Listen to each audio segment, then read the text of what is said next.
మీ ఇంట్లో దరిద్ర దేవత ఉందని తెలిపే 5 సూచనలు ఇవే.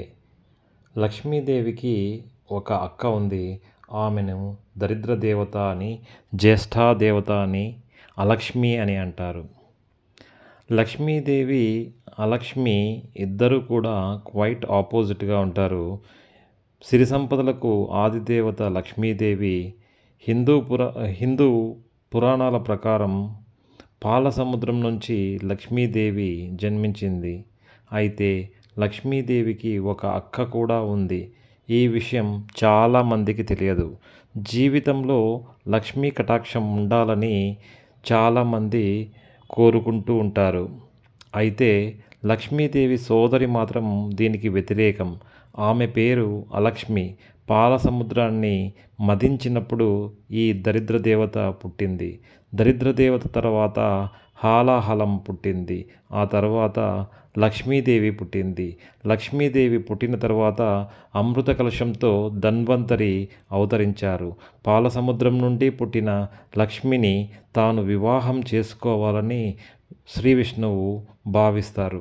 అయితే అప్పుడు లక్ష్మీదేవి తనకన్నా పెద్దది అయిన జ్యేష్ఠాదేవి వివాహమైన తర్వాతనే తాను వివాహం చేసుకున్నాకనే తాను చేసుకుంటానని అంటుంది. దీంతో అలక్ష్మికి తగిన వరుడి కోసము శ్రీహరి ఎంత వెతికినా ప్రయోజనం ఉండదు. ఆమెను పెళ్లాడటానికి ఎవ్వరూ అంగీకరించరు. చివరికి ఉద్దాలక మహర్షి ఒప్పుకొని ఆమెను వివాహం చేసుకుంటాడు. ఆ అలక్ష్మికి కారము మరియు పుల్లని పదార్థాలంటే ప్రీతి. అందుకే ఇంటి ముందు నిమ్మకాయలు, మిరపకాయలు వేలాడదీస్తారు. అలక్ష్మి ప్రవేశించిన ఇంటిలో దరిద్రము, పేదరికము తాండవం చేస్తుంది. ఆ సమయంలో లక్ష్మిని ఎంత ప్రార్థించినా ప్రయోజనం ఉండదు. ఎందుకంటే అలక్ష్మి ఉన్న చోట లక్ష్మి ఉండదు. అక్కా చెల్లెలైనప్పటికీ లక్ష్మికి అస్సలు పడదు. వాళ్ళిద్దరూ ఎప్పుడూ ఒకచోట కలిసి ఉండరు. ఏ మనిషి కూడా దరిద్ర దేవత ఇంట్లో ఉండాలని కోరుకోడు. ఎందుకంటే దరిద్ర దేవత ఇంట్లో ఉంటే దరిద్రం తాండవిస్తుంది అని కొన్ని సూచనలు మనకు కనిపిస్తూ ఉంటాయి.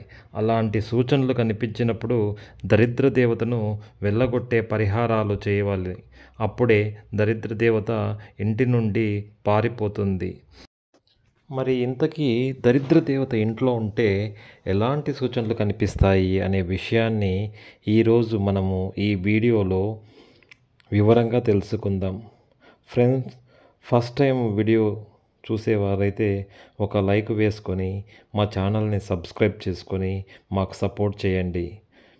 మొదటి సూచన ఏమిటంటే, ఎవరి ఇంట్లో అయితే దరిద్ర దేవత ఉంటుందో అందరూ ఎప్పుడూ నీరసంగా ఉంటారు. ఆ ఇంట్లో దరిద్ర దేవత ఉన్నదని అర్థం చేసుకోవచ్చు. అటువంటి సమయంలో అంటే కొంతమంది ఇల్లు చూస్తే ఆ ఇంటిలోని వారు ఎప్పుడూ నీరసంగా, ఓపిక లేనట్టు ఉంటూ ఉంటారు. ఏ పనిని గబగబా చేయరు. నిదానంగా ఎందుకురా బాబు ఈ పని చేస్తూ ఉన్నాము అన్నట్టు చేస్తూ ఉంటారు.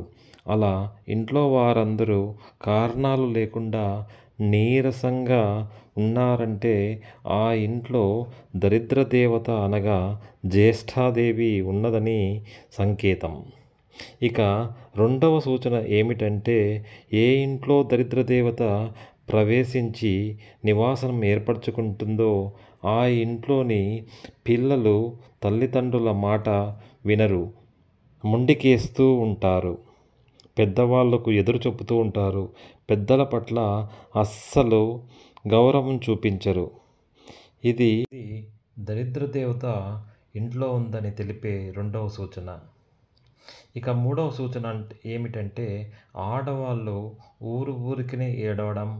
ఏ ఇంట్లో దరిద్ర దేవత ఉంటుందో ఆ ఇంట్లోని ఆడవారు చిన్న చిన్న విషయాలకు కూడా ఏడుస్తూ ఉంటారు.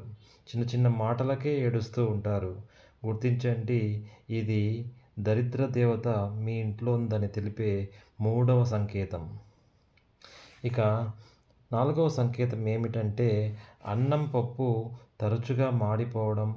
ఎవరింట్లో అయితే పదే పదే అన్నము మాడిపోతూ ఉంటుందో, పప్పులు కూరలు మాడిపోతూ ఉంటాయో, వారి ఇంట్లో దరిద్ర దేవత ఉన్నదని అర్థం చేసుకోవాలి. చాలామంది ఇండ్లలో కూరలు మాడిపోతే ఆడవాళ్ళకు మతిమరుపు వచ్చి అలా జరుగుతుందని అనుకుంటూ ఉంటారు. కానీ అది నిజం కాదు. దరిద్ర దేవత ఇంట్లోకి వచ్చినప్పుడు ఇలా అన్నము, కూరలు, పప్పులు మాడిపోయేలాగా చేస్తుంది. ఇది దరిద్ర దేవత ఇంట్లో ఉందని చెప్పే 4వ సంకేతం.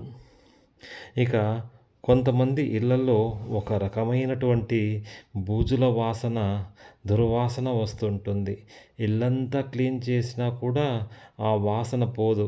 ఎందుకంటే ఇది దరిద్ర దేవతతో పాటు మీ ఇంట్లోకి వచ్చిన వాసన. మీరు ఎన్ని చేసినా ఆ వాసన పోదు. ఇలా దుర్వాసన రావడం అనేది దరిద్ర దేవత ఆ ఇంట్లో ఉందని తెలిపే 5వ సంకేతం. దరిద్ర దేవత ఇంట్లో ఉండడం వలన మనం ఎప్పుడూ కూడా సంతోషంగా ఉండలేము. ఎప్పుడూ ఏదో ఒక బాధ మనల్ని పట్టి పీడిస్తూ ఉంటుంది. మరి ఈ దరిద్ర దేవతలను బయటకు పంపించాలంటే కొన్ని ప్రత్యేకమైన చిట్కాలు పాటించాలి. మరి ఆ చిట్కాలు ఏమిటంటే, ప్రతిరోజు స్నానం చేసిన తర్వాత చిటికెడు పసుపు కలిపి ఆ పసుపు నీటిని ఇంట్లో అన్ని గదులలో చల్లాలి. అలా చల్లితే దరిద్ర దేవత తొందరగా ఇల్లు వదిలి వెళ్ళిపోతుంది. అప్పుడు లక్ష్మీదేవి వస్తుంది. అలాగే నెలకు ఒక్కసారైనా బూజులు దులిపి ఇల్లు శుభ్రం చేసుకుంటూ ఉండాలి. అలా చేయడం వలన దరిద్ర దేవత ఇంట్లో నుండి పారిపోతుంది. రోజు కూడా సుగంధ ద్రవ్యాలున్న ధూపాన్ని వెలిగించాలి. వారానికి ఒక్కసారైనా కూడా సాంబ్రాణి, కొబ్బరి పొడి, తర్వాత గుగ్గిలం వేస్తే ఆ వచ్చిన ధూపం దెబ్బకు దరిద్రం మీ ఇల్లు వదిలి పారిపోతుంది. ఎందుకంటే ఈ ధూపం చాలా శక్తివంతమైనది.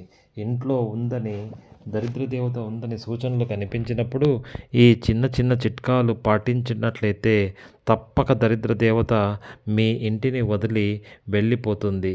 ఇక ఇప్పుడు అసలు ఏ పనులు చేయటం వలన దరిద్ర దేవత మన ఇంట్లోకి ఆకర్షింపబడుతుంది అనే విషయాన్ని కూడా తెలుసుకుందాం. మనం జీవితంలో ఎన్నో తప్పులు చేస్తుంటాం. అవి చిన్నవే కదా అని తేలిగ్గా తీసుకుంటూ ఉంటాం. కానీ అవే మన పాలిట శాపంగా మారుతాయి. మన ఇంట్లో దరిద్ర దేవత తిష్ట వేసుకోవడానికి కారణమవుతాయి.